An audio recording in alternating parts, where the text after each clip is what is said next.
Bonjour, nous sommes le lundi 22 décembre 2025, deuxième jour du solstice d'hiver. Et à cette occasion, donc, je voulais vous faire cette petite vidéo que j'ai intitulée Conte de reliance et d'espérance, et conte au pluriel parce qu'en fait c'est comme un conte dans un conte, vous allez voir. Et tout part d'une amie qui me parle de ce livre, L'homme qui arrêta le désert, de Damien Deville, et avec en co-auteur Yacouba Sawadogo du Burkina Faso.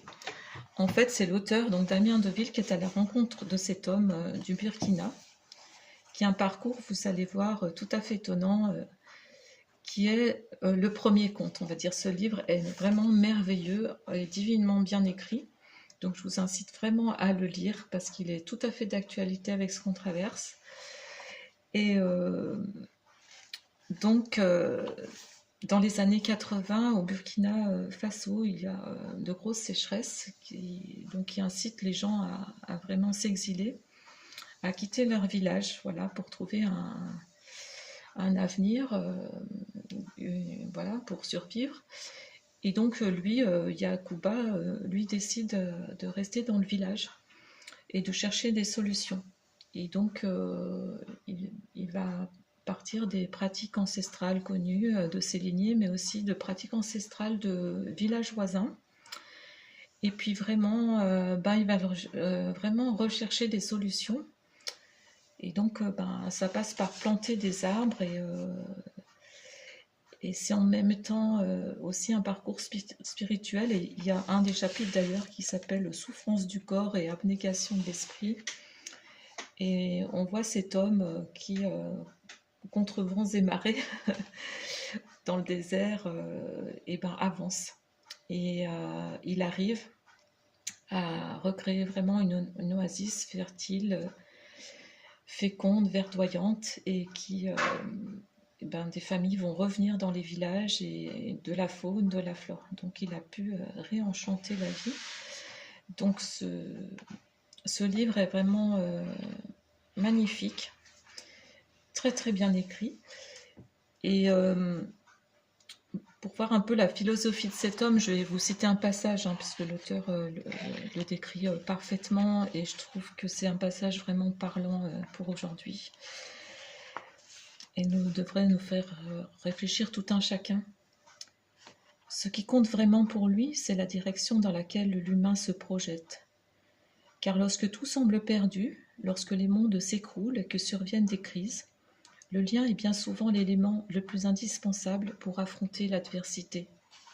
Il conjure l'uniformité, rejette les ombres portées, rappelle l'importance du dialogue, construit des espaces de partage et de solidarité. Il regarde également dans la direction d'un monde qui ne considère jamais la compréhension de l'autre comme acquis. Consolider le lien est un effort de tous les instants. Certes, Yacouba parle depuis un petit coin d'Afrique de l'Ouest, mais son expérience ouvre des possibles dans n'importe quel endroit du monde. Par sa vie et son œuvre, il préfigure peut-être ce qui m'apparaît comme l'humanité de demain. Les pieds dans la terre et la tête dans le ciel, parmi les oiseaux et les nuages, citoyen du local et philosophe du global.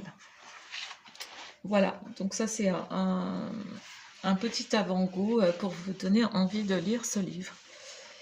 Et donc je vous disais qu'il y a un conte dans un conte, puisque Yacouba a été aussi inspiré par la parole d'un cheikh, donc d'un chef de village, et à travers un conte qu'il lui a transmis.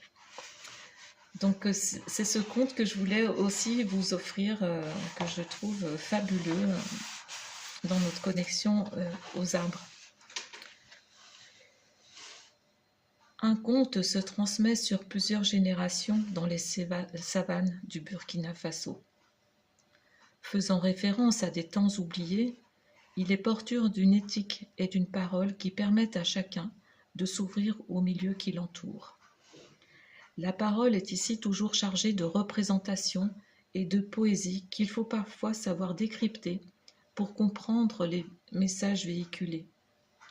Le cheikh relata longuement ce conte, se souvient Yacouba. Il appuyait chaque syllabe, martelait chaque image. Il commença ainsi. Dans des temps anciens, les arbres peuplaient des étendues infinies et savaient marcher sur la terre. De temps à autre, ils se retrouvaient en grande assemblée et parlaient le vieux langage. Une nouvelle arrivée sur la terre, la dernière d'une grande lignée, avait motivé une assemblée exceptionnelle. Les premiers bébés humains naissaient et les arbres se proposaient de devenir leurs parrains et marraines.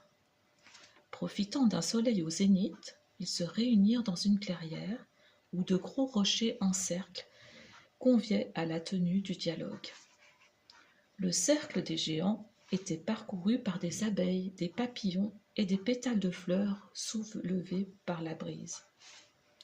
Amicaux comme ils le sont, les grands arbres étaient joyeux. Ils riaient, rêvaient à ce qui ferait le meilleur de demain, heureux d'offrir aux nouveaux venus un don, une qualité, une compétence. Le plus âgé des arbres, et sûrement l'un des plus sages, connu de tous pour savoir les secrets du feu, de la vie et de la mort, du ciel et de la terre, ouvrit la séance. Ses racines s'enfonçaient dans le sol fauve, et cherchant dans sa voix une certaine solennité, il débuta. Ces nouveaux êtres vont aller et venir sur les reliefs de la terre, monter au ciel et redescendre toujours plus nombreux. Puisqu'ils sont nos petits frères et nos petites sœurs, j'aimerais que chacun de nous leur offre une ou plusieurs qualités.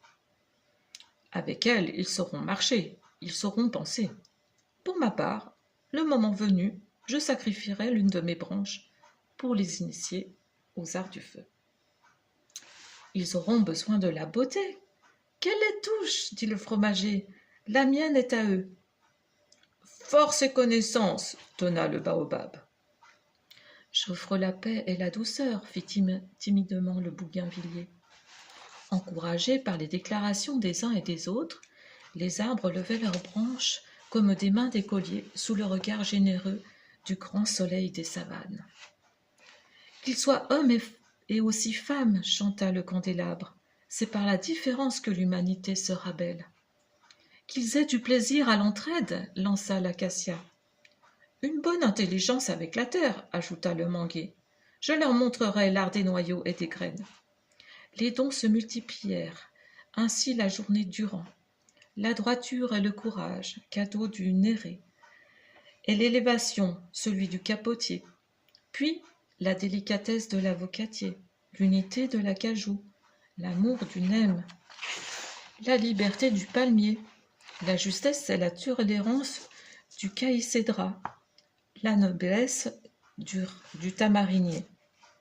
Ensuite, le jujubier accorda la fluidité et la souplesse, le carita donna la sagesse des plantes, le goût du beau par les eaux florales et les huiles, la myrrhe et l'encens. Pour conclure, l'EVA fit don aux êtres humains de l'art de rêver. Les étoiles commençaient à scintiller dans le ciel, tandis que les arbres achevaient le tour de ce qu'ils souhaitaient offrir.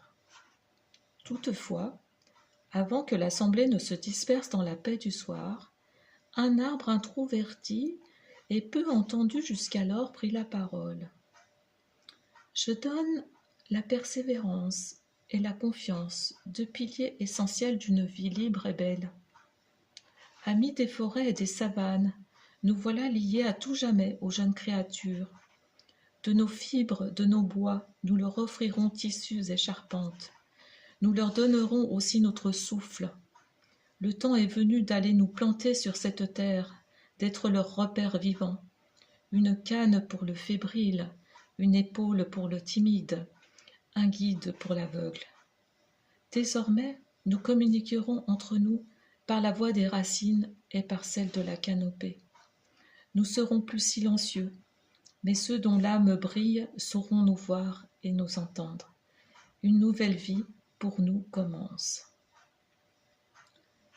Et s'ils perdaient nos vertus, s'inquiéta le manguier. Nous en souffririons, répondit l'arbre timide. Nous souffririons beaucoup, ami le grand ancêtre des arbres. Mais ce jour-là, quelqu'un saura lire dans nos écorces brûlées et nos feuilles asséchées l'origine de mal qui les ronge. Et peut-être nous guérira-t-il. Nous sommes liés, notre propre nature est en eux, notre futur est dans leur cœur, et nos troncs sont noués de patience. Ce que nous leur donnons aujourd'hui trouvera un jour son expression. Voilà. J'espère que cela vous a plu. Je n'ai rien à rajouter. Voilà, je vous souhaite un beau solstice d'hiver, une belle fête de Noël. Et puis à une prochaine fois peut-être pour une nouvelle vidéo. Merci de votre écoute, de votre bienveillance. Et bien, plein de bonnes choses à vous. Au revoir.